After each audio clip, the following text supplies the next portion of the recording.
eficientes. Sí, claro, ¿no? que sí. Ray Burgum está con nosotros, él es científico en computación, elaboró el estudio que es tan famoso que leímos hace unas semanas, hace casi un mes me parece, el martillazo y el huayno, que trataba de explicar cómo se tenía que combinar la cuarentena con las salidas económicas y con la forma como la población tenía que comportarse.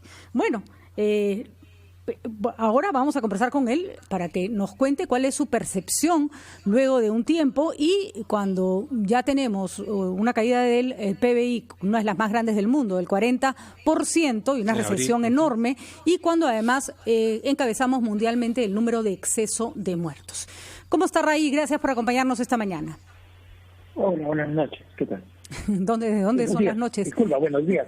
Buenos días. Creí que estaba en otra parte del mundo, que nos pasa normalmente. Disculpa, he estado demasiado largo. He estado trabajando en la noche también. Está bien, muy bien. Para usted la noche continúa. Bienvenido. Bienvenido. Gracias por atendernos a pesar de la desvelada. Cuéntenos, Raji, si tuviéramos que evaluar los resultados a estas alturas, una cuarentena la más larga y restrictiva del mundo, unos resultados en salud muy lejos de lo que se esperaba y una caída económica que es casi récord mundial, ¿podemos decir que a pesar de los esfuerzos hechos por el gobierno, la estrategia fracasó? A ver, ahí hay varios puntos, ¿no? Y hay que tener mucho cuidado también con qué es lo que se dice, ¿no? La parte inicial, ¿no? Se supone que...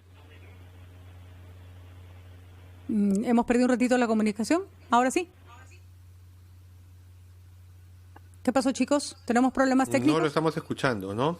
Vamos a esperar un ratito que se resuelva el tema de la comunicación para escuchar. Yo le había hecho esta pregunta sobre si, a pesar de los esfuerzos del gobierno, se podía considerar que la estrategia planteada había fracasado. Ray nos estaba diciendo que había que tomar con cuidado las afirmaciones que se hacían al respecto y nos estaba empezando a explicar, la diferencia, suponemos, entre el comienzo de la pandemia, Ricardo, y lo que está pasando en este momento. Se supone... ¿no? Que como se nos ha dicho desde fuera también, lo que hizo el Perú al inicio fue lo adecuado. Lo adecuado, por supuesto. Pero lo que siguió, algunos consideran se pudo hacer mejor.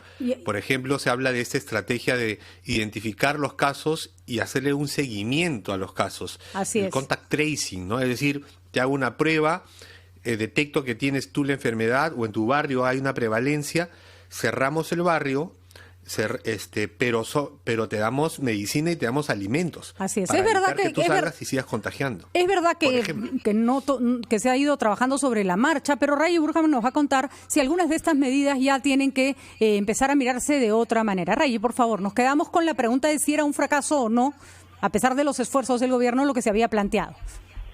Sí, a ver, regresando al tema. La idea del huayno, de nuevo, es de esto de ajustar y desajustar, ajustar y desajustar, para ir encontrando el balance entre la economía y la salud, ¿no? Entonces, la etapa inicial, que es el martillazo, es simplemente voy a hacer una cuarentena estricta y voy a organizarme para poder hacer esto, ¿no? Entonces, la parte del martillazo, la parte inicial, donde si no hacíamos nada versus hacer lo que hicimos o no hacer, sí, definitivamente hay una diferencia en la parte de salud. Eso es es indiscutible. Lo que estamos viendo ahora es más las estrategias que utilizamos durante el huayno, ¿no? Y ahí hay muchas cosas que se pueden mejorar. Lo que diría es, por ejemplo, la parte de contact tracing. No sé si viste el último artículo que había hablado, que es un semáforo para el huayno, ¿no? Uh-huh. Y se trata de los pilares básicos que necesitamos para poder hacer un huayno correcto, donde hay una crítica constructiva de dos cosas específicas que necesitamos. Uno es la estrategia de test, cómo estamos haciendo los test. No todos los distritos están teniendo un test PCR molecular, ¿no? Sino que se hacen con test serológicos. Hay una cosa que se tiene que arreglar, que mejorar. Y la otra parte, que es la parte de contact tracing que estaban hablando ustedes, ¿no? Que la gente que está rastreando, la investigación que se hace después que encuentras a una persona que tiene COVID, ¿no? Y si no haces eso, que es una parte esencial que se hace en todos los países, que no lo estamos haciendo, se disparan los números, ¿no? Entonces estamos un poquito sufriendo por no hacer ese proceso. Guayaquil, por ejemplo... Pero, Ray, si se hace en todos los países y funciona, ¿por qué no se hace acá? ¿Tú has tenido contacto en algún momento con el gobierno? ¿Lo planteaste? No, mi planteo es nada más acerca de los datos. O sea, antes para que si tú tienes una meta y quieres llegar a un lado, siempre tienes que poder medir exactamente lo que está pasando. Claro, y la conversación que tuve inicialmente fue simplemente acerca de los datos abiertos. Eso era lo único que estaba centrado, ¿no?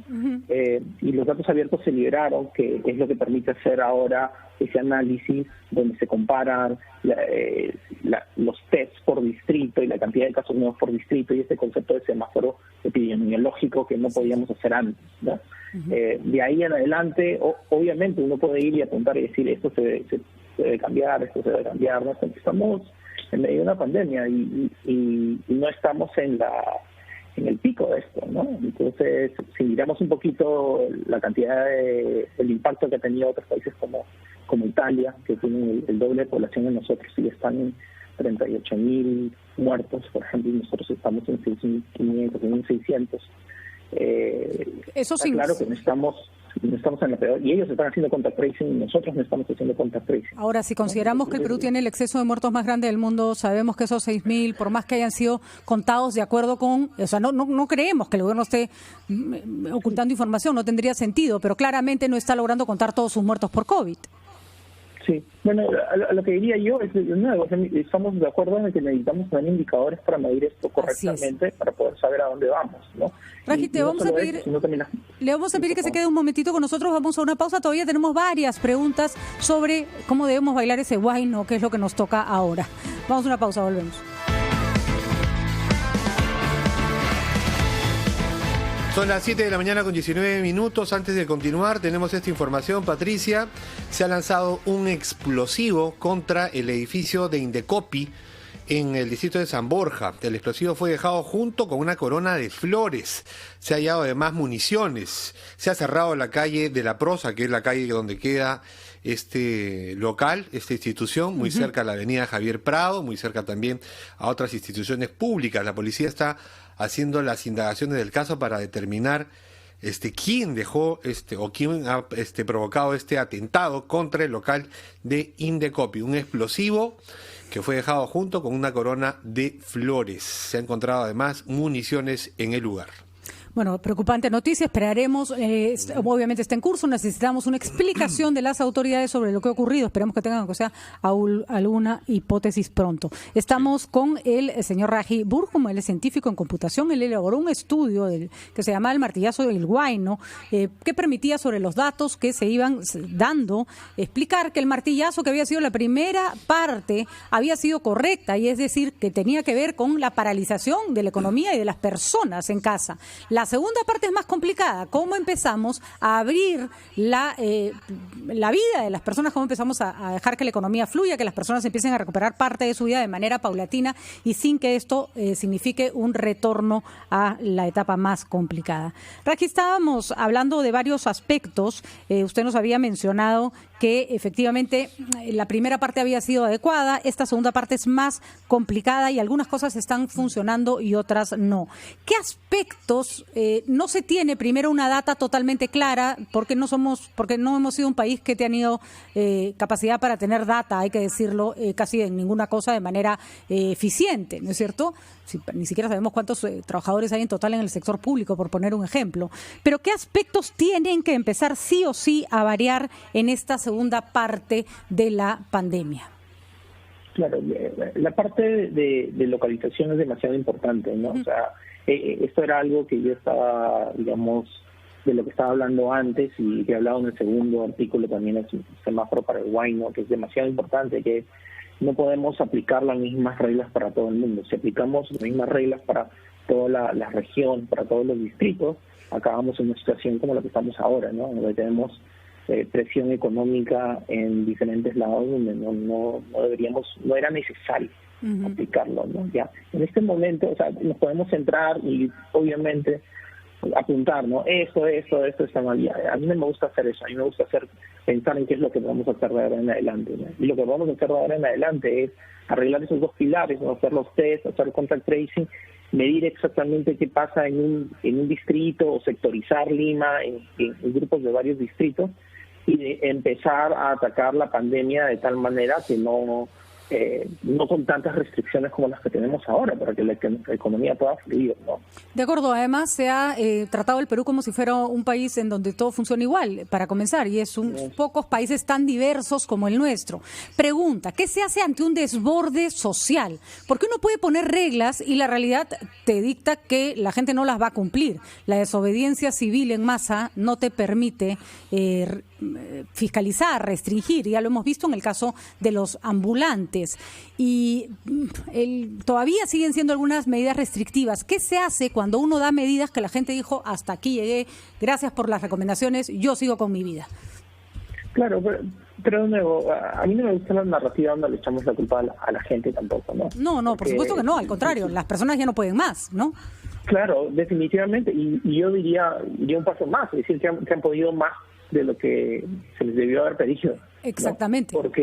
Porque básicamente si tú miras la misma situación, son demasiados días, la gente tiene que salir a trabajar, tiene que ir. Mira el caso directo de lo que está pasando en Gamarra, ¿no? En La Victoria, donde tienes un montón de gente que tiene un sector formalizado que está básicamente empujado a la informalidad, ¿no? O sea, y ahí no se trata simplemente de decir, mira, por cada persona, para abrir, ponerles pautas, no como poner una enfermera o qué sé yo, se trata de revisar esa realidad de cómo está viviendo la gente y cómo es que trabajan y crear pautas que tengan sentido. La gente va a hacer caso, pero no va a hacer caso tampoco si le dices, oye, tírate del puente y te van a hacer caso, ¿no? Eso no tiene sentido, ¿no? Ahora, entonces, Ray, lo tuyo es la medición, ¿no? Y la elaboración de cuadros con los datos abiertos que ahora tenemos.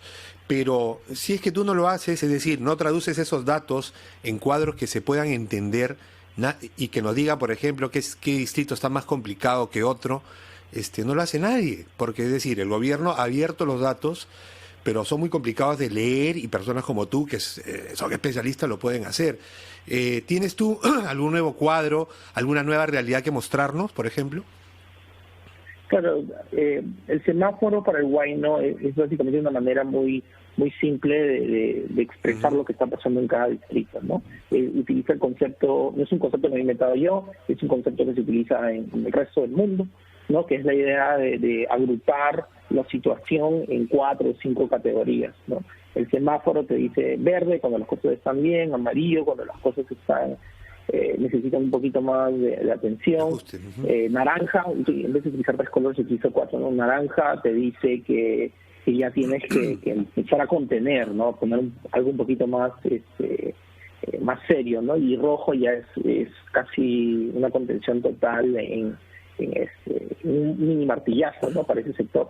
Lo que a mí me gustaría es que las mismas entidades del gobierno tomen estos conceptos y que ellos mismos lo implementen, ¿no? O sea, la publicación de valores de R, por más de que está siendo ahorita hecho por gente externa al gobierno como yo y otras personas más, por más de que tengamos mapas de semáforos, no debería ser yo el que lo está haciendo. Una última pregunta, chiquitita, Raji, así como está explicando lo que el gobierno debe asumir, hay muchas organizaciones sociales de base, gente que ya empezó a organizarse. Guayaquil es un ejemplo interesante de cómo la sociedad civil participó activamente en el diseño de qué es lo que se tenía que hacer, no se quedó al margen. Acá parece que la cosa sigue siendo demasiado vertical. Es una solución con los datos que usted menciona, empezar a involucrar a todas estas organizaciones e incluso a los gobiernos locales que también se han quedado un poco al margen. Claro, mira, cuando hablamos de implementación de reglas, no es razonable pensar de que el gobierno central lo va a hacer, ¿no?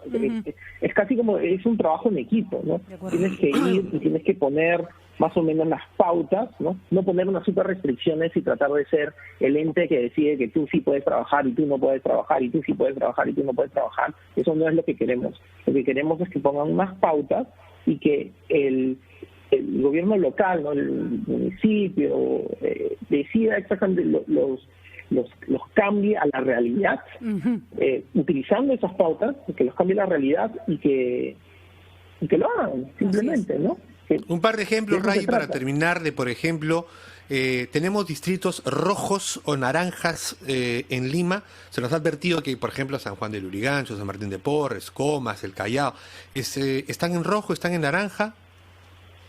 Sí, ahorita lo que ha sucedido es que, yo hago todo esto, nadie me está pagando, lo hago en mi tiempo libre. Claro. Entonces lo que sucede es de que este fin de semana no he tenido suficiente tiempo para actualizarlo, ¿no? Que no viene al punto, que no debería ser yo el que hace eso, que debería de ser el gobierno, ¿no? Entonces se trata de decir, mira, esta es la metodología que tenemos que utilizar, por favor, háganlo, ¿no? Publíquenlo para que sean números oficiales. No hay nada que se pueda hacer, no se pueden tomar decisiones a ciegas, que es lo que pasa cuando no se hacen estos mapeos de los que Raji está hablando.